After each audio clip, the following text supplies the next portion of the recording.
Hello dear subscribers, today I will tell you how you can easily remove your search suggestion history. So for example this, if I write W, you can see my search suggestion, so you can see. So how we can delete this suggestion search?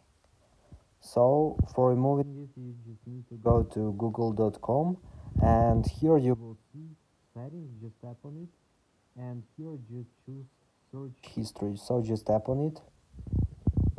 So now just need to choose here delete activity by, and here you will see delete search history. So just choose for what time you want to remove it. So last hour, last day, always custom range. So just choose option you want, and it will, so for example last hour, and now it's successfully deleted. So thanks for watching, have a nice day, subscribe to my channel, click like, and goodbye.